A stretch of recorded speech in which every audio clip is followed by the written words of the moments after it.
Hello नमस्कार दोस्तों, मैं सचिन पाल स्वागत करता हूं आपके अपने प्लेटफॉर्म नॉलेज की स्टोन पर। उम्मीद करता हूं कि आप सभी स्वस्थ होंगे और अच्छे होंगे और आपकी तैयारी भी बढ़िया चल रही होगी।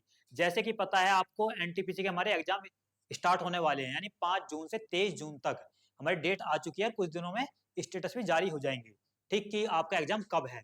तो उसी के देखते हुए हम मैथ की प्रैक्टिस सेट की सीरीज चला रहे हैं और इससे पहले हमारे 2 प्रैक्टिस सेट हो चुके हैं। ठीक, इससे पहले कितने हो चुके हैं? 2 प्रैक्टिस सेट हो चुके हैं, तो उन्हें भी देख लेना। ठीक, क्योंकि अब लास्ट टाइम है ना, तो जितनी ज्यादा आप प्रैक्टिस करो उतना ज्यादा फायदा है। ठीक, ज्यादा से ज्यादा प्रैक्टिस करो मैथ में, तो मतलब करते रहो प्रैक्टिस जब तक एग्जाम नहीं हो। तो देखो, बढ़ते हैं अपने क्वेश्चन की तरफ और मैं बता दूं, इस प्रैक्टिस सेट में हम जो प्रैक्टिस सेट करवाते हैं उसमें 20 क्वेश्चन लेते हैं। ठीक, कितने क्वेश्चन? 20। और जबकि जो एग्जाम होता है एनटीपीसी का, उसमें जो क्वेश्चन आते हैं वो आते हैं 30। ठीक, कितने आते हैं? 30। 30 में किस लिए नहीं लेता? क्योंकि 30 क्वेश्चन की वीडियो थोड़ी लेंथी हो जाएगी। ठीक, तो इसलिए मैं 20 क्वेश्चन लेता हूँ। और ये 20 क्वेश्चन है, मैं बता दूं, कोई मतलब सारे क्वेश्चन ये प्रीवियस ईयर है। मतलब इस मैंने जो इससे पहले प्रैक्टिस सेट करवाए थे उसमें पीवाई के क्वेश्चन थे सारे, इसमें भी। ठीक, इसमें यानी 11 क्वेश्चन जो है शुरू के, वो तो जो एनटीपीसी का जो एग्जाम हुआ था 2019 वाला। ठीक, 2019 वाला, उससे लिए मैंने 11 क्वेश्चन। जब लास्ट के 9 क्वेश्चन है, ये जो अभी रिसेंट रिसेंट के जो एग्जाम हुए हैं, रिसेंट में जो एग्जाम हुए हैं रेलवे के, वहां से उठाए हैं सारे क्वेश्चन। नो, तो ये क्वेश्चन नए नहीं है, मतलब सारे पीवाई क्यू और ऐसे ही आपको देखने को मिलेंगे एग्जाम में, गारंटी इस बात की, देख लेना। तो देखो, फर्स्ट क्वेश्चन को करते हैं, कीजिए। वीडियो को पॉज करके एक बार खुद सोल्व कीजिए। तो देखो, पहले क्वेश्चन में कह रहा है कि 2400 के 12% में क्या जोड़ा जाए जिससे योग 5400 के 18% के बराबर हो जाए। इसमें कह रहा है जो 2400 है, ठीक, यानी 2400 के 12%, 12% का मतलब 12/100, बिल्कुल बेसिक से बता रहा हूँ। ठीक, इसमें क्या जोड़े? मानो हमने एक्स जोड़ दिया, तो क्या हो जाए? 5400 के 18% के बराबर हो जाए, यानी कि जो 5400 है इसके 18% के बराबर हो जाए, ये हो गया 18%। ठीक, अब इसे सोल्व कर सकते हैं। देखो, 2 जीरो से 2 जीरो एक खत्म, 12 की मल्टीप्लाई होगी 24 में, तो 12 चौक 48 को 8 का हासिल 4, 12 दूनी 24, 4 28, ये आ गया 288 plus x is equal to 2 zero से 2 जीरो एक खत्म। ठीक, 18 की मल्टीप्लाई होगी 18 चौक 72 को 2 का हासिल 7, 18 पंजे 90 और 7 97। ठीक, अब x मतलब 972 में से 288 माइनस हो जाएंगे। ठीक, यानी 12 में से 8 जाएगा 4, तो लास्ट में क्या आएगा? 4 आएगा। तो 4 किसके हैं? यानी ऑप्शन सी, तो option C is the right answer. तो यही इसका आंसर है। अब नेक्स्ट क्वेश्चन है, कीजिए। ठीक, ये भी सिंपल सा क्वेश्चन है। ये सारे 2019 के एनटीपीसी वाले क्वेश्चन है इसमें, जो शुरू के 11 क्वेश्चन है, और जो बाद के 9 क्वेश्चन है वो जो रिसेंट के भी एग्जाम हुए हैं, यानी कि एएलपी, जेई, एसआई जो हुए हैं रेलवे के, वहां से उठाए हैं। ठीक, तो ऐसे ही लेवल आता है क्वेश्चन का, कोई ज्यादा ऐसा नहीं कि ज्यादा लेंथी क्वेश्चन आते हैं। मैं आपको बता दूं, मतलब जैसे 30 क्वेश्चन आ रहे हैं मैथ के, तो 30 क्वेश्चन में से 5 क्वेश्चन डालेगा वो ठीक लेवल के, ठीक ठीक ठाक लेवल के, और जो 5 क्वेश्चन है वो डालेगा मॉडरेट लेवल के। और जो 20 क्वेश्चन है, 20 क्वेश्चन तो रहेंगे बिल्कुल ईजी। ठीक, और जो 5 क्वेश्चन है वो रहेंगे मॉडरेट, अब 5 क्वेश्चन रहेंगे वो ठीक ठाक लेवल के, यानी इन्हें हार्ड कह सकते हो। ठीक, तो अगर मानो आप हार्ड क्वेश्चन नहीं कर पा रहे तो कोशिश करो, ये देखो, इन्हें तो सब कर ले जाएंगे 20 क्वेश्चन। ठीक, इनमें अगर थोड़ा सा दिमाग लगाओ ये भी हो जाएंगे। ये थोड़े से रहते हैं, यानी कि थोड़ा कोई नया टाइप है या कुछ है, मतलब पर लेकिन थोड़ा सा अगर ध्यान से सोचोगे या करोगे तो ये भी हो जाएंगे। ठीक, तो ऐसे करने होते हैं क्वेश्चन, मतलब आपको पता होना चाहिए। ज्यादातर बच्चे क्या करते हैं, जो 5 क्वेश्चन ये हार्ड आ गए ना, इनकी वजह से पूरा ही पेपर बिगाड़ देंगे वो, यानी कि 30 क्वेश्चन में से 20 क्वेश्चन भी ठीक नहीं कर पाएंगे मैथ के। ठीक, तो इस बात का ध्यान रखना। ठीक, अगर मान लो आपको एग्जाम में कोई क्वेश्चन हार्ड लग रहा है तो तुरंत स्किप कीजिए। ठीक, स्किप करने की भी आपको आदत होनी चाहिए, तुरंत स्किप कीजिए और आगे बढ़ो। ठीक, जब टाइम बचे तब वापसी आना है। अब देखो, इस क्वेश्चन में बोला है एक आयत में लंबाई चौड़ाई की दोगुनी है, लंबाई जो है चौड़ाई की दोगुनी है और आयत का परिमाप 48 सेंटीमीटर, तो क्षेत्रफल बताना। ये सिंपल सा क्वेश्चन है। ये है मानो आयत। ठीक, मान लो चौड़ाई मान ली एक्स, लंबाई बोला है कि दोगुनी है, ये होगी दोगुनी। परिमाप दिया है, परिमाप क्या होता है? 2 मल्टीप्लाई, यानी कि 2x प्लस एक्स, यही होता है, यानी कि लंबाई प्लस चौड़ाई। ठीक, और ये दिया 48, 2x और 1x 3x, और 3 की 2 में होगी तो 6x, तो 6x इक्वल टू 48, यहाँ से इसे काटेंगे 8 बार, तो x की वैल्यू क्या आ जाएगी? 8। अब क्या पूछा है हमसे? इसका क्षेत्रफल पूछा। क्षेत्रफल क्या होगा इसका? लंबाई गुणा चौड़ाई, यानी कि 2x मल्टीप्लाई एक्स क्या हो जाएगा, यानी कि 2x स्क्वायर। ये बताना। ठीक, एक्स की वैल्यू क्या 8, यानी कि ये 8 का स्क्वायर, 8 अट्ठे 64 दूनी 128, तो क्या आ गया 128। तो 128 किस में दिया है, ऑप्शन बी में, तो option B is the right answer, बिल्कुल बेसिक से। ठीक, तो ऐसे करना था ये क्वेश्चन। ठीक, कलम उठाने वाले क्वेश्चन है भी नहीं ये, इसकी बात करूं ये, अरे ये भी कोई ज्यादा हार्ड नहीं है, मतलब कलम भी नहीं उठाओगे सीधा करोगे ना, तो अगर आपका मैथ्स ठीक ठाक है, प्रैक्टिस आप ठीक ठाक अच्छे लेवल पे कर रहे हो तो। अब देखो ट्रिग्नोमेट्रिक क्वेश्चन है, इसमें कह रहा है कि साइन थीटा की वैल्यू दे दी 3/5 और कोस थीटा की दे दी 4/5, तो 1 plus tan theta upon 1 minus cot theta का मान बताना है। देखो टेन थीटा क्या होता है, वो होता है sine theta upon cos theta. ठीक, साइन थीटा की वैल्यू क्या दी है 3/5 दी है, और हमें कोस की भी वैल्यू दी है 4/5, नहीं तो कोस की भी हम निकाल सकते थे।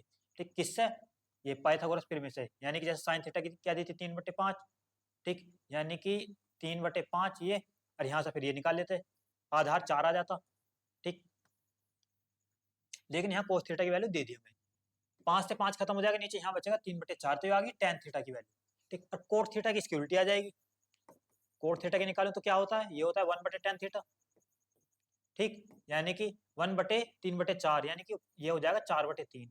अब क्या पूछा, 1 प्लस टेन थीटा, ये पूछा इसका मान 1 plus tan theta upon 1 minus cot theta. ठीक, यानी कि 1 प्लस 4/3, ठीक, 1 माइनस 4/3 नहीं 3/4 है, टेन थीटा की वैल्यू क्या है 3/4, 3/4, यह है 1 माइनस 4/3। इसे सोल्व करेंगे, 4 एकम 4 और 3 7/4, ये आ जाएगा 7/4। ये 3 एकम 3 यानी माइनस के 4 था, माइनस का 1 बचेगा बटे 3, 3 ऊपर पहुंचेगा, 3 सत्ते 21, और 4 एकम 4 यानी कि ये आ जाएगा माइनस के 21/4, माइनस के 21/4 दिया ऑप्शन सी में, तो option C is the right answer. ठीक, बेहतरीन क्वेश्चन। अब नेक्स्ट है, कीजिए इसे। देखो ये है बेहतरीन लेवल का क्वेश्चन, बढ़िया क्वेश्चन है ये। देखो इसमें कह रहा है कि x/2 plus 2/y is equal to दिया है हमें 1, और y/2 plus 2/z is equal to दिया है हमें 1, और हमें क्या बताना, यानी कि ये z/2 प्लस 2/x की वैल्यू बतानी है हमें। ये देखो इस क्वेश्चन को करने का सबसे बेस्ट तरीका क्या है, इसका बेस्ट तरीका मतलब हम इसमें वैल्यू पुट करके देखेंगे। ठीक, सबसे बेस्ट तरीका ये, क्यों, क्योंकि जो हमें दो इक्वेशन दिए हैं, एक और दो इक्वेशन दिए हैं, और वेरिएबल कितने दिए हैं, वेरिएबल दिए हैं 3, नहीं एक्स वाई जेड। ठीक, तो दो इक्वेशन दिए हैं, ठीक, और वेरिएबल दिए हैं हमें 3, 3 में से 2 जाएंगे 1, तो मतलब एक वेरिएबल की हम वैल्यू पुट कर सकते हैं अपने पास से कुछ भी। ठीक, तो देखो वैल्यू पुट करेंगे, मानो एक्स या वाई जेड की कोई भी वैल्यू पुट करके देखो। एक्स की वैल्यू अगर हम 0 पुट करेंगे सबसे पहले, तो देखो 0 तो हम पुट नहीं कर सकते, क्योंकि वैल्यू पुट हम हमेशा ऐसी करनी होती है कि हमारा इन्फिनेटिव नहीं बनना चाहिए। ठीक, क्योंकि अगर हम एक्स की वैल्यू पुट करेंगे 0, देखो यहाँ अगर जब इसकी वैल्यू निकालेंगे तो एक्स की वैल्यू अगर यहाँ 0 रखेंगे तो इन्फिनेटिव बन जाएगा। ठीक, तो इसका मतलब एक्स की वैल्यू हम पुट नहीं कर सकते 0, एक्स की वैल्यू 1 पुट करेंगे, 1 से हो जाएगा।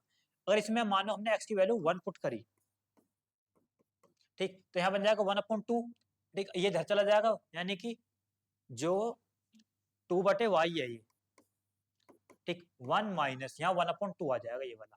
ठीक, जब इसमें से 1 में से 1/2 जाएगा तो ये हो जाएगा, यानी कि 2/y इज इक्वल टू ये बचेगा 1/2। ठीक, यानी यहाँ से y की वैल्यू जो है वो कितनी आ जाएगी, 2 दूनी 4। देखो y की वैल्यू क्या आ गई 4, कब, जब हमने x की वैल्यू करी 1 पुट। अगर इसमें हम y की वैल्यू 4 रख दें, इस वाली इक्वेशन में y की वैल्यू 4 पुट कर दें, यानी कि 4/2 प्लस के 2/z इक्वल टू 1। ठीक, यहाँ से 2 दूनी 4, ठीक, 2 इधर जाएगा माइनस का, इधर बचेगा माइनस का 1, यानी कि ये हो जाएगा यहाँ, यानी कि 2/z इक्वल टू -1। ठीक, तो यहाँ से z की वैल्यू क्या आ जाएगी -2, तो z की वैल्यू क्या आ गई -2। अब हमसे क्या पूछा है, हमसे इसका मान पूछा था, इसमें रख दो, z की वैल्यू क्या है -2/2 प्लस 2/x, x की वैल्यू 1। ठीक, तो ये आ जाएगा -1 प्लस 2, यानी 2 में से 1 जाएगा तो 1, तो 1 किस में है एक दिया है ऑप्शन बी में, तो option B is the right answer. ये है इसका बेस्ट तरीका। ठीक, तो इस बात का ध्यान रखना, मतलब ऐसे क्वेश्चनों को हम अगर इन्हें हम वैसे बेसिक से सोल्व करने लग गए ना तो बहुत टाइम लग जाएगा, तो ऐसे क्वेश्चनों को हम वैल्यू पुटिंग से करते हैं, ध्यान रखना। अब नेक्स्ट है ये, कीजिए इसे, ये भी बेहतरीन क्वेश्चन है। देखो प्रैक्टिस सेट का मतलब यही होता है, सबसे पहले आपको खुद सोल्व करना है क्वेश्चन, ठीक, फिर मेरा देखना है कि मैंने कहाँ गलती करी, अपनी गलती को देखना है कि हमारी कहाँ गलती हो रही है। अब देखो ये इस क्वेश्चन में कह रहा है कि एक ट्रेन स्टेशन ए से स्टेशन बी की ओर 50 किलोमीटर प्रति घंटा की चाल से चलती है। आधे घंटे बाद दूसरी ट्रेन स्टेशन बी से स्टेशन ए की ओर 150 किलोमीटर प्रति घंटा की चाल से चलती है। स्टेशनों के बीच की दूरी 750 किलोमीटर है। स्टेशन ए से उस बिंदु की दूरी जहां दोनों ट्रेनें मिलनी है। मतलब ये कह रहा है एक स्टेशन ए है, ठीक, और एक स्टेशन बी है, इनके जो बीच की डिस्टेंस है वो कितनी दी है, 725 किलोमीटर, ठीक, 725 किलोमीटर। अब देखो जो ए है, ए मतलब एक ट्रेन स्टेशन ए से स्टेशन बी की ओर 50 किलोमीटर प्रति घंटे की रफ्तार से चली और आधे घंटे बाद दूसरी ट्रेन 150 किलोमीटर की रफ्तार से चली। तो पहले अगर मानो आधे घंटे में ए जो यहाँ से चली है ए से, तो आधे घंटे में जब उसकी स्पीड 50 किलोमीटर है, तो आधे घंटे में 25 किलोमीटर पहुंच गई होगी, मतलब 50 किलोमीटर एक घंटे में चल रही है वो, तो इसका मतलब आधे घंटे में मानो यहाँ पहुंची वो 25 किलोमीटर पहुंच गई। ठीक, अब जो है यहाँ से यहाँ तक की जो दूरी है वो कितनी बची, वो बचेगी 700, ये बची 700 मीटर, 700 किलोमीटर। ठीक, अब दोनों एक साथ चल रही है, यहाँ वाली ट्रेन और यहाँ वाली। ठीक, क्योंकि यहाँ की जो स्पीड है वो थी ये 150 किलोमीटर पर आवर, ठीक, और जो यहाँ की ट्रेन है उसकी स्पीड है 50 किलोमीटर पर आवर। ठीक, अब यहाँ से और यहाँ से उनका टाइम बराबर है, दोनों का एक साथ चली, तो जो इनकी स्पीड है दोनों एक इधर को चलनी है, मतलब एक तरफ, तो इनकी स्पीड जो मतलब जुड़ जाएगी, दोनों की स्पीड बढ़ जाएगी दोनों की। ठीक, इफेक्टिव जो स्पीड है क्या हो जाएगी उनकी, सम हो जाएगी दोनों की। ठीक, मानो जैसा ये ट्रैक है, एक ट्रेन इधर से चली एक ट्रेन इधर से चली, तो जो उनकी इफेक्टिव स्पीड है उनका क्या हो जाएगा, जुड़ जाएगी, यानी ए प्लस बी हो जाएगी। अगर इसकी स्पीड ए होती इसकी बी होती। अगर मानो कोई ट्रैक इस प्रकार है, दो ट्रेन एक तरफ को चल रही है एक ही दिशा में, ठीक, मानो इसकी ए है इसकी बी है, तो जब इनकी इफेक्टिव स्पीड हो जाती है ए माइनस बी। इस बात का ध्यान रखना, बिल्कुल मैं बेसिक से बता रहा हूँ। ठीक, तो यानी 50 और 150 यानी कि 200 किलोमीटर होगी उनकी स्पीड, और वो कितनी चलनी है, 700 किलोमीटर ये। ठीक, यहां से क्या निकल जाएगा, टाइम निकल जाएगा, वो क्या आ गया 7/2 आवर यानी घंटा। अब क्या पूछा था, ठीक, तो ए से वो बिंदु बताना जहां दोनों मिलेंगे, यहां से, तो यहां से निकाल सकते हैं, मतलब अगर ए जो है ए की स्पीड है 50 किलोमीटर प्रति घंटा ये, ठीक, और ये जो इतने टाइम बाद यानी कि 7/2 आवर बाद वो मिल जाएंगी। ठीक है, यहाँ से अगर मैं निकालूं तो क्या आ जाएगा, यानी कि इसे काटेंगे 25 25 सत्ते 175, तो इसका मतलब यहाँ से ये जो ट्रेन है वो 175 किलोमीटर चली होगी, 175 यहाँ से यहाँ तक 175। ठीक, मानो अगर वो यहाँ मिलती है तो ये 175 तो ये हो गए, 25 और ये वाली होगी, तो 175 और 25 200, तो इसका मतलब 200 किलोमीटर बाद वो दोनों मिलेंगी। ठीक, तो जो कि दिया है ऑप्शन सी में, तो आप ऐसे कर सकते हैं। ठीक, तो बेहतरीन क्वेश्चन।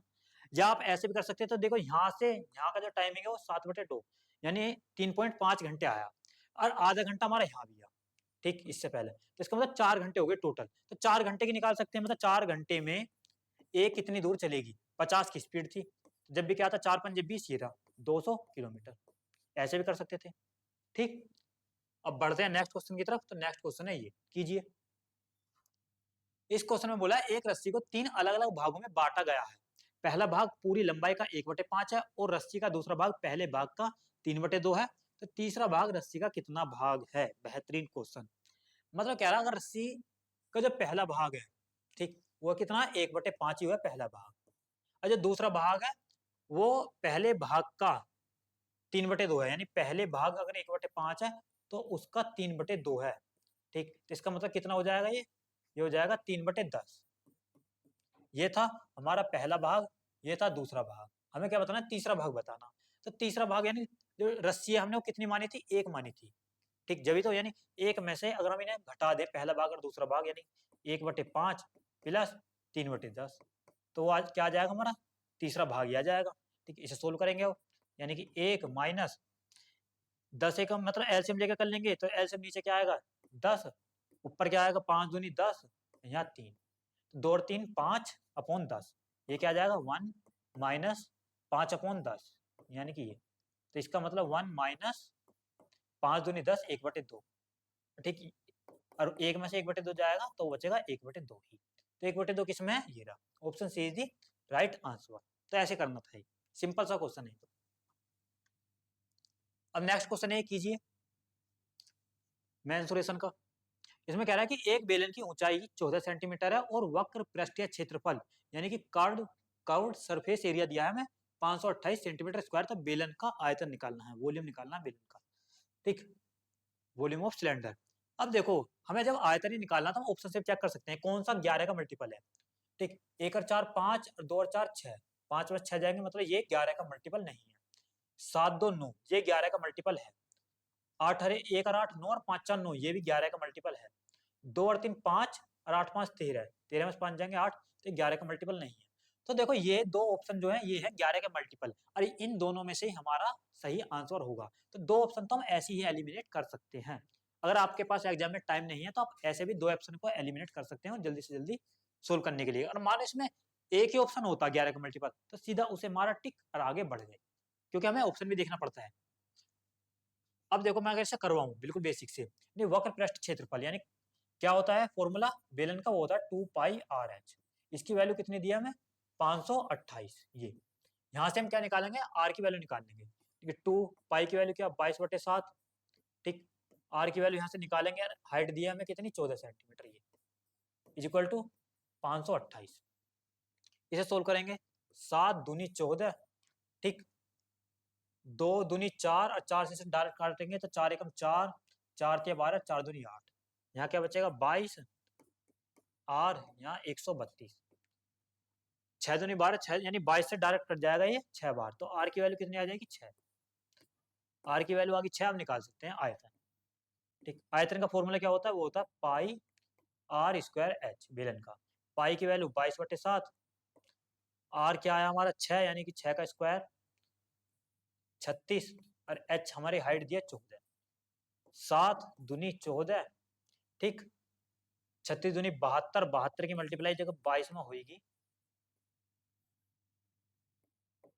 ठीक, तो लास्ट में 4 आएगा, 4 किस में ये, तो इसका मतलब ये आंसर हमारा सही है 1584, ठीक, क्योंकि यूनिट डिजिट करेंगे तो 2 दूनी 4, लास्ट में क्या आएगा हमारा 4 आएगा, ठीक। तो बढ़ते हैं नेक्स्ट क्वेश्चन की तरफ। तो नेक्स्ट क्वेश्चन है ये, कीजिए। देखो एग्जाम में हमें ऐसे नहीं कि क्वेश्चन को पूरा सोल्व करना है, ठीक, ऑप्शन की हमें हेल्प लेनी है, क्योंकि जब भी हमारा टाइम बच पाएगा। अगर आप ऐसे सोल्व करने बैठ गए ना पूरे के पूरे क्वेश्चनों को, तो बस टाइम की कमी पड़ जाएगी और हमारा क्वेश्चन छूट जाएंगे, ठीक, क्योंकि एग्जाम को मतलब एग्जाम में क्वेश्चन सोल्व करना एक आर्ट होती है, सच बताऊं। इसका मतलब ये नहीं कि आप बहुत पढ़ रहे हो और बहुत ज्यादा मैथ की प्रैक्टिस कर रहे हो तो आप एग्जाम में कर ही लोगे, नहीं, ठीक, मतलब ज्यादा से ज्यादा जब मोक लगाओगे ना, जब वो वाली अप्रोच आती है एग्जाम वाली, ठीक, मोक लगाने से आते हैं, जितने ज्यादा आप मोक लगाओगे आपको पता पड़ेगी कि कहाँ हमें ऑप्शन की हेल्प लेनी होती है, कौन से क्वेश्चन को कौन से मेथड से किया जाता है जल्दी करने के लिए, ठीक, तो वो कब आती है जब ज्यादा से ज्यादा आप प्रैक्टिस सेट लगाते हैं। अब देखो नेक्स्ट क्वेश्चन है, इसमें कह रहा है 50 लड़कियों और 70 लड़कों की एक कक्षा ने, मतलब 50 लड़कियों और 70 लड़कों की एक कक्षा ने एक संगीत कार्यक्रम प्रायोजित किया, यदि 40% लड़कियां और 50% लड़के भाग लेते हैं, उत्तर दीजिए कि कक्षा के लगभग कितने प्रतिशत ने कार्यक्रम में भाग लिया। है सिंपल सा क्वेश्चन है। देखो चाहो तो आप इसे बेसिक से कर लो, चाहो तो इसे एवरेज की तरह भी कर सकते हैं। एवरेज की तरह कैसे, देखो 50 लड़कियां, ठीक, और 70 हमारे लड़के, यानी कि बॉयज, ये गर्ल्स, अगर इनका हम रेशो निकालेंगे तो क्या आ जाएगा 5-7, इनकी परसेंटेज कितनी दी है 40, इनकी कितनी दी है 50, ठीक, जैसे एवरेज से निकालते हैं 5 चौक 20, 200 परसेंटेज आ जाएगी यहाँ से टोटल, 7 पंजे 35, यहाँ से 350 परसेंटेज आ जाएगी, ठीक, और अपॉन कितने 7 5 12, ठीक, ऐसे भी कर सकते हैं सर, 200 और 350 550 अपॉन 12, अगर 12 से डिवाइड करेंगे तो 12 चौक 48, बचा कितना 7 और 12 अट्ठे 12 छिंग 72, तो 46 पॉइंट कुछ कर आएगी परसेंटेज, तो 46 पॉइंट कुछ करके, तो वो दिया है ऑप्शन सी में, ये रहा 46%, अप्रोक्स वैल्यू दिया 46%। आप ऐसे कर सकते हैं, नहीं तो देखो आप सीधा भी कर सकते हैं बिल्कुल बेसिक से। वो कैसे, जब 50 लड़कियां हैं 40% लड़कियों ने भाग लिया, यानी 50 का अगर मैं 40% निकालूं अपॉन 100 तो कितना आ जाएगा, 2 जीरो से 2 जीरो खत्म, 5 चौक 20। ठीक, लड़के कितने 70 और कितनों ने भाग लिया 50%, तो 50/100, तो 2 जीरो से 2 जीरो यहाँ खत्म हो जाएंगे तो बचेंगे 7 पंजे 35, ये 35। अब देखो अगर दोनों को जोड़ दें 35 और 20 55। ठीक, तो 55 लोगों ने भाग लिया, टोटल कितने थे 70 और 50 120। अब यहाँ से भी निकाल सकते हैं मल्टीप्लाई 100, 1 जीरो से 1 जीरो खत्म, यहाँ बच जाएगा 550 अपॉन 12। अब भी देखो क्या आ गया, वही आ गया, ये रहा 550 अपॉन 12। इसे सोल्व करेंगे तो क्या आ जाएगा 46 पॉइंट करके कुछ आ जाएगा हमारा। ठीक, अब नेक्स्ट क्वेश्चन है ये 9, कीजिए इसे, टिग्नोमेट्रिक क्वेश्चन है ये भी, बेसिक सा है। देखो इसमें कह रहा है कि 5 साइन मतलब 5 साइन 14 डिग्री, सेक 76, 3 कोट 15, कोट 75 प्लस 2 tan 45 का मान निकालना हमें। देखो 5 साइन 14 डिग्री, ठीक, सेक को क्या लिख सकते हैं हम, इस प्रकार लिख सकते हैं सेक 90 माइनस 14। ठीक, क्योंकि 90 में से जो 14 घटाएंगे तो बचेगा 76। ठीक, प्लस 3 कोट 15। अब देखो 10 कोट 15 है और कोट 75 है, तो इसे हम इसे भी लिख सकते हैं इस प्रकार, यानी कि कोट 90 माइनस 15 और प्लस 2 tan 45, और 2 tan 45 tan 45 वन होता है तो यहाँ 2 ही बचेगा। अब देखो साइन 14 सेक 90 माइनस जो थीटा होता है वो होता है कोसेक थीटा, यानी यहाँ आ जाएगा कोसेक थीटा, यानी कोसेक 14, तो साइन 14 और कोसेक 14 तो ये हो जाएगा 1, तो यहाँ बचेगा खाली 5। ठीक, ये भी सेम, यहाँ कोट 15 है, यहाँ कोट 90 माइनस थीटा करेंगे टेन थीटा आएगा, यानी कि tan 15, कोट 15 tan 15 क्या हो जाएगा 1, ये 3 बचेगा और 2 हमारा है, तो 5 और 3 8 और 2 10, तो 10 किस में है, ऑप्शन बी में, तो option B is the right answer. ठीक, तो ज्यादा मतलब 15-15 सेकंड के क्वेश्चन है, ऐसा नहीं कि बहुत ज्यादा टाइम लगेगा इनमें, नहीं, इसमें तो मतलब कलम उठाने की जरूरत नहीं है, यहीं से पता पड़ जाएगा कि साइन 14 सेक 76 ये बन जाएगा 1। ठीक, कोट 15 कोट 75 ये भी बन जाएगा 1, tan 45 1 होता ही है, यहाँ 2 बचा, यहाँ 3 बचा, यहाँ 5 बचा, इन्हें जोड़ देंगे टोटल 10। अब देखो नेक्स्ट क्वेश्चन है ये, कीजिए इसे। देखो इसमें कह रहा है किसी राशि पर 2 वर्ष के लिए 10% प्रति वर्ष की दर से साधारण ब्याज 500 रुपए है, समान राशि पर समान दर पर समान समय के लिए चक्रवृद्धि ब्याज कितना है। ठीक, बेहतरीन क्वेश्चन। देखो साधारण ब्याज 2 वर्ष के लिए 10% दी है, तो टोटल साधारण ब्याज कितना हो जाएगा 20%, तो इसका मतलब 20% की जो हमें वैल्यू दी है वो कितनी दी है 500। अब हमसे क्या पूछा है, मतलब समान दर और समान समय पर चक्रवृद्धि ब्याज कितना होगा, तो चक्रवृद्धि ब्याज मतलब 10% के लिए, तो 2 साल के लिए क्या हो जाएगा, वो हो जाएगा ये सक्सेसिव परसेंटेज से अगर निकालेंगे तो। ठीक, यानी 10 और 10 20, 2 जीरो से 2 जीरो खत्म, यहाँ बचेगा 1, यानी 21%, तो चक्रवृद्धि ब्याज कितना हो जाएगा हमारा 21%, तो हमें 21% की वैल्यू निकालनी है बस। जब 20% की वैल्यू हमें दी है कितनी 500। ठीक, यहाँ से अगर हम निकालेंगे 1% की वैल्यू तो कितना आ जाएगा 25। ठीक, हमें निकालनी है 21% की वैल्यू, तो 21 की इसमें हो जाएगी मल्टीप्लाई। ठीक, तो यानी 21 पंजे 105, हासिल 10, 21 दूनी 42 और 10 52, तो क्या आया 525। तो 525 किस में दिया है, ऑप्शन ए में, तो option A is the right answer. ऐसे कर सकते हैं इसे। ठीक, आप चाहो जैसे देखो डायरेक्ट भी कर सकते थे, वो कैसे, जब 10% की वैल्यू हमें मतलब 10% 2 बार है 2 वर्ष के लिए, तो 20% की वैल्यू हमें 500 दी है। ठीक, तो यहाँ से अगर हम 1% की वैल्यू निकाली हमने, वो निकली 25। ठीक, तो हमें 21% की वैल्यू निकालनी है, तो 500 में 25 जोड़ देंगे सीधा, तो क्या आएगा 525। ऐसे भी कर सकते हैं।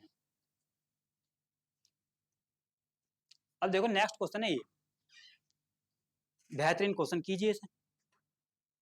इसमें कह रहा है एक्स और वाई एक साथ एक कार्य को 12 दिनों में पूरा कर सकते हैं, वाई और जेड इसे 18 दिनों में कर सकते हैं, और एक्स और जेड समान कार्य को 15 दिनों में पूरा कर सकते हैं। यदि एक्स वाई और जेड मिलकर कार्य को पूरा कर सकते हैं तो कार्य को पूरा करने में लगभग कितना दिनों की आवश्यकता होगी। बेहतरीन क्वेश्चन। देखो इसमें बोला है यानी एक्स और वाई मिलकर किसी कार्य को कितने दिनों में कर रहे हैं, 12 दिनों में कर रहे हैं। ठीक, और जो वाई और जेड है, यानी वाई और जेड वो कितने दिनों में कर रहे हैं, 18 दिनों में। और जेड यानी कि एक्स और जेड, और एक्स और जेड कितने दिनों में कर रहे हैं? 15 दिनों में। अगर हम टोटल वर्क निकालें तो इनका आएगा एलसीएम, ठीक, 12, 18 और 15 का एलसीएम क्या आएगा, यानी कि इनका आ जाएगा 12 15 का आ जाएगा 60, फिर 60 और 18 के निकालेंगे तो 180। तो टोटल वर्क जो आ जाएगा हमारा आ जाएगा 180, ठीक, इनके एलसीएम लेके। और हम इनकी एफिशिएंसी निकाले तो एफिशिएंसी कैसे निकालेंगे, 180 से इनके जो दिन कार्य को डिवाइड करेंगे, यानी 180/12 करेंगे, तो यहाँ से आ जाएगा 15। तो इसकी एफिशिएंसी आ गई 15, ठीक। इसकी एफिशिएंसी कितनी आएगी, 18 कम 18, इसकी आ जाएगी 10 जब डिवाइड करेंगे, ठीक। अच्छा 15 को डिवाइड करेंगे तो इसकी आ जाएगी 15 कम 15, ठीक, 3, यानी 15 चौका 15 कम 15, 15 दूनी 30, तो 12। तो इसकी एफिशिएंसी कितनी आ गई, 12। तो यहाँ से हमारी तीनों की एफिशिएंसी आ गई। तो तीनों मिलकर काम कितने करेंगे, मतलब अगर तीनों की एफिशिएंसी अगर हम जोड़ें, यानी कि x plus y plus z, ठीक, यहाँ आ जाएगा 2 बार, क्योंकि जब तीनों को जोड़ेंगे तो 2 बार x है, 2 बार y है और 2 बार z है, ठीक। जोड़ेंगे यानी कि 15 10 25 और 12 37, ठीक, यानी x plus y plus z तीनों की एफिशिएंसी कितनी आ गई, 37/2। अब यहाँ से निकाल सकते हैं तीनों को ने मिलकर कितने दिनों में काम किया। टोटल काम था 180, ठीक, तीनों ने मिलकर, तीनों की जो मिलकर एफिशिएंसी वो है 37/2, 2 पहुंच जाएगा ऊपर। अब इसे सोल्व कर देंगे, यानी कि 18 दूनी 36, ऊपर बचेगा 360 और नीचे 37। अगर इसे 37 से हम काटेंगे, देखो 37 धाम होता है 370, ये 370 से कम वैल्यू है हमारी, तो ये लगभग 9 पॉइंट करके कुछ आएगी, 9 पॉइंट करके कुछ, अगर ऑप्शन में दिया है ऐसा। लेकिन ऑप्शन में हमें एग्जैक्ट वैल्यू दी है, देखो 10 दी है, तो ऑप्शन डी हो जाएगा सही, ठीक। क्योंकि वैसे 10 दिन में पूरे दिनों में काम नहीं होगा, 10वां जो दिन है उसमें पूरे दिन काम नहीं होगा, बल्कि यानी कि 9 पॉइंट करके कुछ हमारा वैल्यू आएगी। लेकिन हमें एग्जैक्ट वैल्यू बतानी है, तो इसका मतलब ऑप्शन डी सही आंसर है 10। तो हमें टोटल दिन बतानी है ना कितने दिनों में काम होगा, तो 10 दिनों में ही होगा।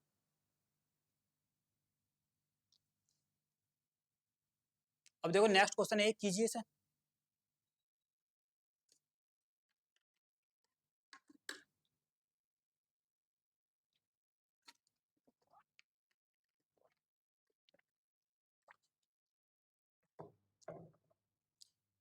देखो इसमें कह रहा है कि एक आदमी ने 10,000 में एक बैल और एक गाड़ी खरीदी, उसने बैल को 30% लाभ पर और गाड़ी को 20% हानि पर बेचा, ठीक, जिससे उसे कुल मिलाकर 2% का लाभ हुआ, तो बैल की कीमत ज्ञात कीजिए। मतलब ये कह रहा है कि एक आदमी है, ठीक, मानो अगर हमने बैल को बी मान लिया और गाड़ी को जी। देखो मैं बिल्कुल बेहतरीन तरीके से करवाता हूँ इसे, यानी कि बैल और जो गाड़ी है उनकी जो कीमत है वो दी है 10,000, ठीक। बैल को बेचा उसने 30% के लाभ पर, 30% के लाभ पर इतने का बिका होगा। जो गाड़ी है उसे बिका उसने हानि पर, यानी कि जो गाड़ी है सब माइनस में लेंगे, कितने की हानि हुई है, 20% की, ठीक। तो टोटल जो प्रॉफिट हुआ उसे हुआ 2% का प्रॉफिट। तो जो 2% का प्रॉफिट है ये किस पर हुआ, यानी बैल प्लस गाड़ी पर, ठीक। यहां से अगर हम चाहें तो परसेंटेज से परसेंटेज खत्म कर सकते हैं, क्योंकि परसेंटेज कॉमन आ जाएगी तो खत्म हो जाएगी। और चाहें तो देखो 2 से ये 15 बार चला जाएगा, 15 दूनी 30, ये 10 बार, तो यहाँ से क्या आ जाएगा 15 बी, यहाँ से आ जाएगा 10 माइनस के 10 जी, इधर क्या बचेगा खाली बी प्लस जी। यहाँ 15 बी है, यहाँ एक बी है, तो इधर बचेगा 14 बी। इधर 10 जी है, इधर जाने पर हो जाएगा प्लस के, यानी कि एक इधर है ही, तो हो जाएगा 11 जी। यहाँ से अगर हम बी अपॉन जी का रेशो निकालें तो क्या आ जाएगा 11/14। तो देख सकते हैं मतलब अनुपात आ गया, यानी टोटल कितने हैं 11 14 25, जो कि 25 हमें दिया है, 10,000 की वैल्यू ये थी, ठीक। टोटल की जो कीमत दी है वो दी है कितनी 10,000। अब हमें क्या निकालनी, बैल की कीमत निकालनी है, यानी 11 की वैल्यू निकालनी है हमें, ठीक। तो कैसा आ जाएगी, यानी कि 10,000 के नीचे पहुंचेगा 25 और मल्टीप्लाई हो जाएगी 11 से, बस। 25 चौका 100, यानी कि 400, 400 की मल्टीप्लाई 11 में होगी, यानी 11 चौक 44, तो ये लगभग आ जाएगा हमारा 44,000, 44,000 नहीं 4400। तो 4400 राइट आंसर।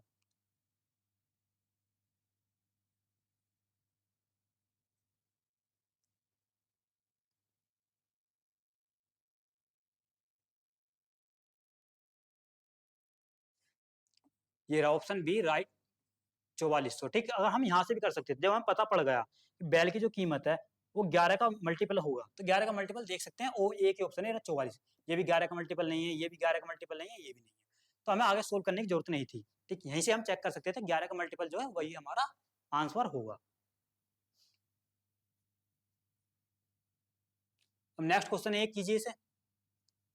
देखो ये है रिकरिंग डेसिमल वाला क्वेश्चन, मतलब ये कह रहा है कि जो x की वैल्यू है वो क्या है 0.731331, ऐसा करके डॉट डॉट बहुत लंबी है, तो इसे हम क्या लिख सकते हैं x इक्वल टू 0.731, इसके ऊपर बार लगा सकते हैं। बार का मतलब यही होता है कि बार बार ये वैल्यू हमारी आ रही है। अब देखो इस टाइप के क्वेश्चन को कैसे सोल्व करते हैं। ठीक, तो इसे कैसे सोल्व करेंगे, यानी पूरी वैल्यू लिखेंगे एक बार, फिर माइनस करेंगे जिसके ऊपर बार नहीं है। ठीक, और अपॉन में जितने डिजिट के ऊपर बार है उतनी बार लिखेंगे 9, और जिनके ऊपर बार नहीं है जितनी डिजिट के बार उतनी बार लिखेंगे 0, क्योंकि एक के बार एक के ऊपर नहीं है बार। ठीक, अब इसे सोल्व करेंगे, 7 से 31 में से 7 जाएंगे तो बचेगा 724, और अपॉन 990 का यही है, हाँ हैगा, तो option B is the right answer. चाहो तो देखो इसे काट भी सकते थे, 2 से कट जाएगा ये, 2 तिया 6, 2 छिक्का 12, 2 दूनी 4, और ये भी 2 चौक 8, और 2 नीम 18, 2 पंजे 10। अगर ये भी ऑप्शन में होता तो ये भी सही होता। नेक्स्ट क्वेश्चन है ये, कीजिए। बेहतरीन क्वेश्चन, ये बढ़िया क्वेश्चन है। ठीक, इसमें कह रहा है कि एक बेईमान दुकानदार अपने सामान को लागत मूल्य पर बेचने का दिखावा करता है, लेकिन वह एक नकली बाट का इस्तेमाल करता है जिस पर 984 ग्राम अंकित है। वास्तव में इसका वजन बहुत कम है। इस छोटे बाट का उपयोग करके दुकानदार वास्तव में 23% का लाभ कमाता है। उपयोग किए गए बाट का वास्तविक माप ज्ञात कीजिए। मतलब ये कह रहा है कि वो दावा कर रहा है कि वो अपने लागत मूल्य पर बेचेगा। मानो उस पर जो लागत मतलब जो वाट था उस पर लिखा था 984 ग्राम, यानी कि वो बात कर रहा है कि मैं 984 ग्राम ही तोल रहा हूँ, लेकिन वो बेईमानी कर रहा है, मानो वो कर रहा है x ग्राम की बेईमानी। ठीक, किसके बजाय 984 ग्राम। ठीक, और जो उससे प्रॉफिट हो रहा है वो हो रहा है 23% का प्रॉफिट। मानो 100 की चीज थी, कितने में बिक रही है वो 123 में। आप यहाँ से देख सकते हैं, मतलब 123 की वैल्यू है 984 ग्राम, तो हमें यहाँ से 100 की वैल्यू निकाल लेंगे। ठीक, सीधा देख सकते हैं 8 की मल्टीप्लाई हो रही है, क्योंकि 8 या 24 को 4 कहाँ से दो, 8 दूनी 16 2 18, और 8 एकम 8 1 9। और यहाँ इसमें भी अगर हम 8 की मल्टीप्लाई कर दें तो 100 8 800, तो इसका मतलब हमारी वस्तु कितने ग्राम, मतलब उसका जो तराजू जो बेईमानी करके तोल रहा है कितने तोल रहा है 800 ग्राम तोल रहा है। ठीक, तो 800 ग्राम ये रहा ऑप्शन ए। तो यह इसका बिल्कुल बढ़िया तरीका करने का। ठीक, एक लाइन में मतलब हमारा सोल्व हो जाएगा। उम्मीद कर रहा हूं कि आप सब भी इसी प्रकार कर रहे होंगे। और देखो ये जो मतलब देखो यहाँ तक जो हमारे क्वेश्चन थे तो वो इंग्लिश में भी टाइप थे, लेकिन इसके बाद के हमारे जो क्वेश्चन है वो हिंदी में ही टाइप है, तो इसके लिए मैं क्षमा चाहता हूँ, कोई दिक्कत नहीं। ये आगे हिंदी में ही टाइप है सारे, इंग्लिश में नहीं है। कीजिए इस क्वेश्चन को। देखो इसमें कह रहा है कि एक दुकानदार अपने ग्राहकों को छूट की 3 योजनाएं प्रदान करता है, निम्नलिखित में से कौन सी योजना न्यूनतम छूट प्रतिशत दिलाएगी। बेहतरीन क्वेश्चन। ठीक, मतलब सबसे कम छूट किसमें मिलेगी ये कह रहा है। देखो पहला जो है वो कह रहा है 24% और 27% की दो क्रमिक छूट है, यानी सक्सेसिव डिस्काउंट है। तो कैसे निकालेंगे इसे। ठीक, यानी कि 24 प्लस 27 माइनस 24 मल्टीप्लाई 27, यही होता है सक्सेसिव डिस्काउंट का फॉर्मूला। ठीक, 24 और 27 जोड़ेंगे तो 7 4 11, 2 और 2 4 और 1 5, यह आ जाएगा 51। ठीक, 24 की अगर मल्टीप्लाई करेंगे 27 में, 27 की 27 दूनी 54, 54 दूनी 108, यानी कि लास्ट में आएगा 8 हासिल 10, 27 दूनी 54 और 10 64, तो आएगा 648, और यहाँ लग जाएगा पॉइंट। ठीक, तो 51 में से अगर 6.48 जाएंगे तो 51 में से 7 गए तो 44, यानी कि 44.52 बचेंगे हमारे। तो हमारा जो फर्स्ट डिस्काउंट है वो कितना आया, ये आया। ठीक, परसेंटेज में, तो पहला डिस्काउंट है हमारा ये। और हम दूसरे डिस्काउंट की बात करें तो इसमें कह रहा है कि 5 खरीदे 3 मुफ्त पाए। ठीक, तो 3 हमें मिल रही है फ्री, कितने खरीदने पर 5, तो टोटल कितनी होगी 5 और 3 8, तो इसका मतलब दुकानदार 8 वस्तुएं दे रहा है और उसमें से वो 3 फ्री दे रहा है, तो ये हमारे इस प्रकार निकलेगा डिस्काउंट। ठीक, मल्टीप्लाई कर देंगे 100 से, तो यहाँ से क्या आ जाएगा 1/8 होता है 12.5 और 3/8 हो जाएगा 37.5। तो दूसरा जो डिस्काउंट है वो कितना आ जाएगा 37.5%। अब तीसरे डिस्काउंट की अगर मैं बात करूं, तीसरे में कह रहा है कि 6 खरीदें और 10 पाएं। तो 10 पाएं तो 6 खरीदें यानी कि 4 मिल रही है मुफ्त, यानी मुफ्त दे रहा है 4 दुकानदार। कितने?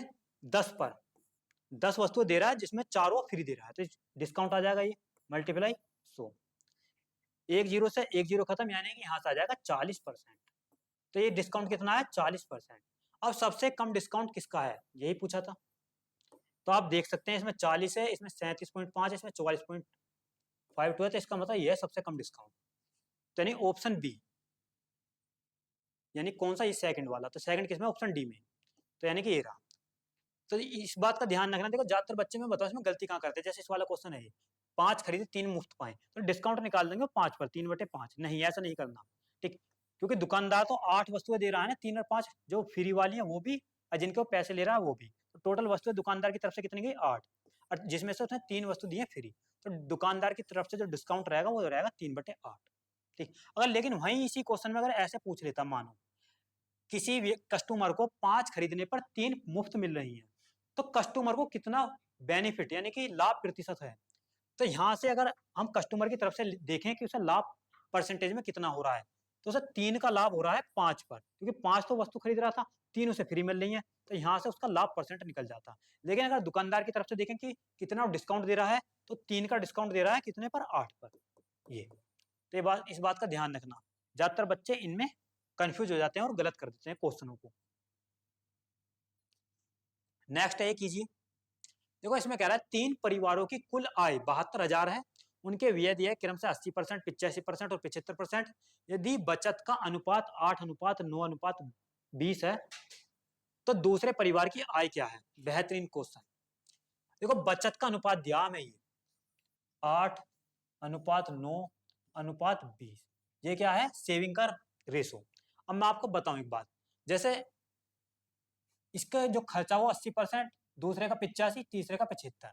मानो जैसे हम कह सकते हैं 3 परिवार है, ये फर्स्ट है, इसे ए मान लिया, इसे बी मान लिया, इसे सी मान लिया, ठीक। तो जो ए है उसका जो खर्चा है वो है 80%, तो बचा कितना रहा होगा? 20% बचा रहा होगा, ठीक। और जो 20% बचा रहा है वो है 8 के बराबर, ठीक। 8x भी कह सकते हैं। अगर यहां से हम ए की इनकम निकालेंगे तो क्या आ जाएगी? 8x/20%। तो परसेंट जो है ना वो बचत का वो नीचे पहुंच जाएगा। तो इसे हम ऐसे ही करेंगे, ठीक। कैसे?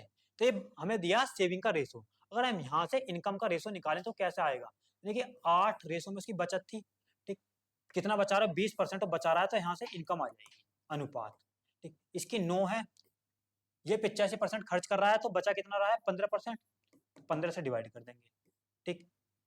इसका 20 रेशो है, ये बचा कितना रहा है? 75% जब खर्च कर रहा है तो 25% बचा रहा है ये। तो यहाँ से क्या आ जाएगा? हमारा इनकम का रेशो आ जाएगा। परसेंटेज से परसेंटेज खत्म हो जाएगी, 5 से काटेंगे तो 5 चौक 20, 5 तिया 15 और 5 पंजे 25। 4 से काटेंगे तो 4 दूनी 8, ऊपर बचा 2, इसे 3 तिया 9, इसे 5 चौक 20। तो क्या बचा हमारा? इनकम का रेशो आगा क्या हमारा?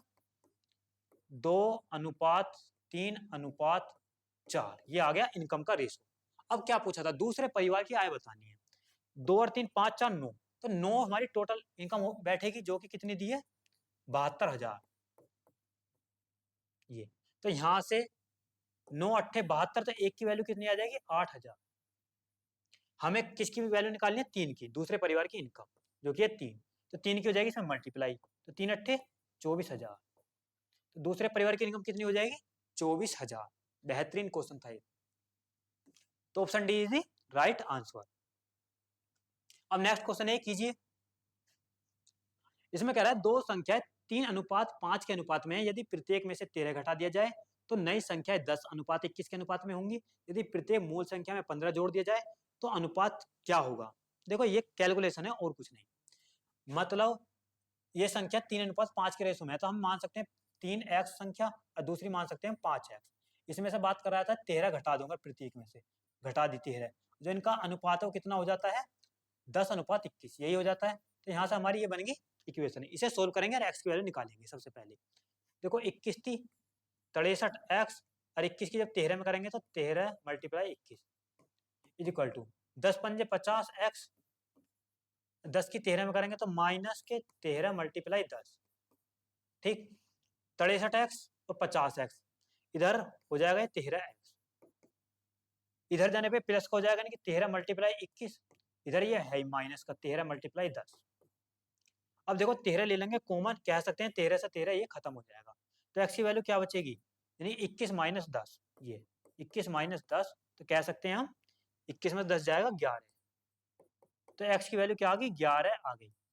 हमसे क्या पूछा है, तो सबसे पहले तो हम वो निकालेंगे, यानी कि जो हमने संख्या मानी थी वो ये है 3x और 5x, तो यहाँ से संख्या क्या हो जाएंगी हमारी, एक्स की वैल्यू 11 पुट करेंगे तो 11 33, 11 पंजे 55, ये संख्या हमारी क्या है 33 और 55, इनमें 15 जोड़ दो और उनका रेशो बताना है, यानी कि 33 में हम 15 जोड़ेंगे, ठीक, और 55 में भी हम 15 जोड़ेंगे, ये बताना, 33 और 15 48,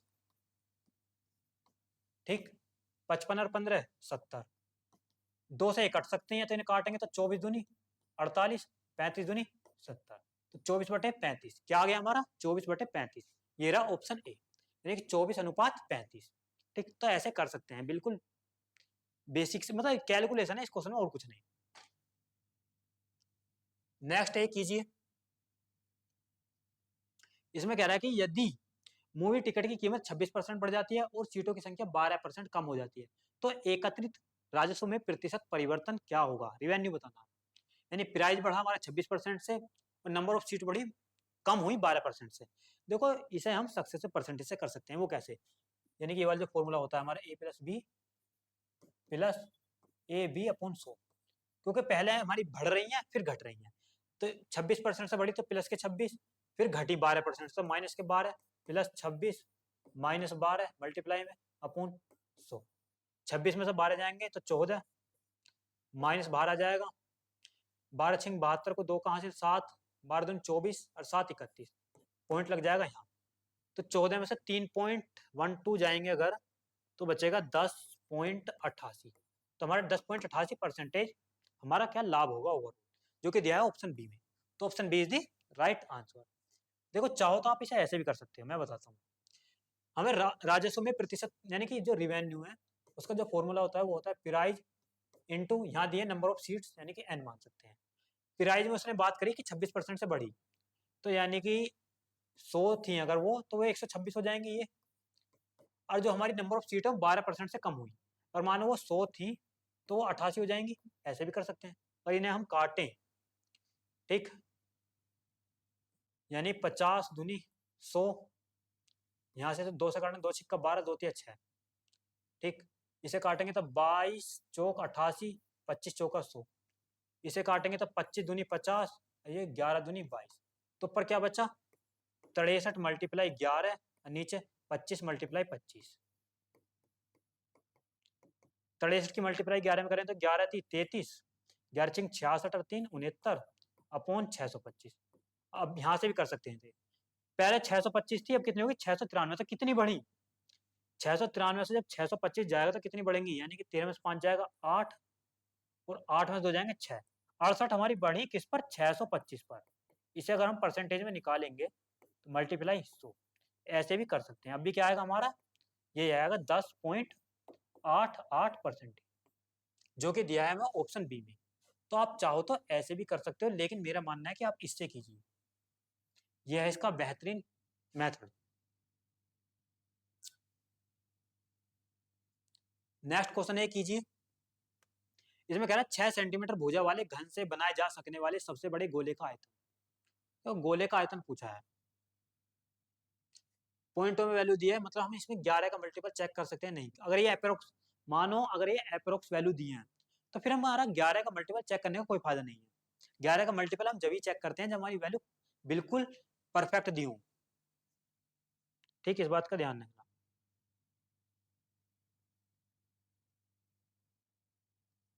देखो जो हमारा घन है यानी क्यूब, वो इस प्रकार होगा,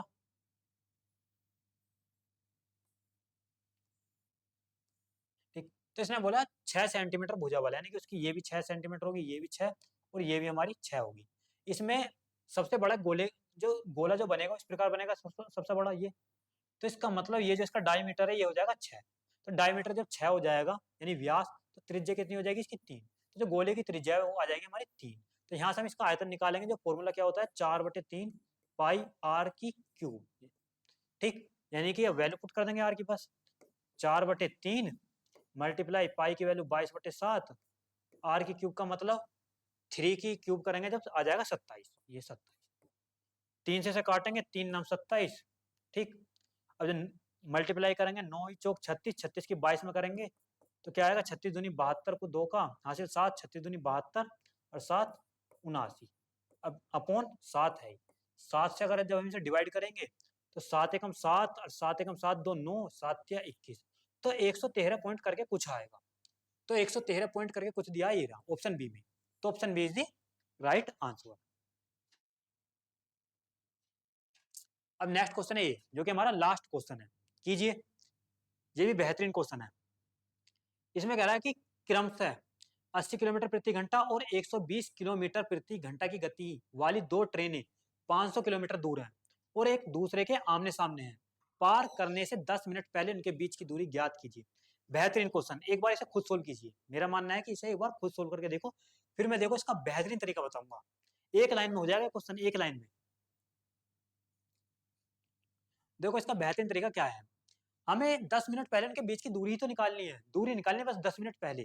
ठीक, और जो इनकी इफेक्टिव स्पीड है यानी टोटल जो स्पीड है वो हो जाएगी हमारी, क्योंकि दो ट्रेन थी एक दूसरे के सामने, मानो एक ट्रेन यहाँ है एक ट्रेन यहाँ है। ठीक, इसकी स्पीड है 80 किलोमीटर प्रति घंटा, इसकी स्पीड है 500 किलोमीटर 120, सॉरी 500 तो इसकी डिस्टेंस है ना, 120 किलोमीटर प्रति घंटा।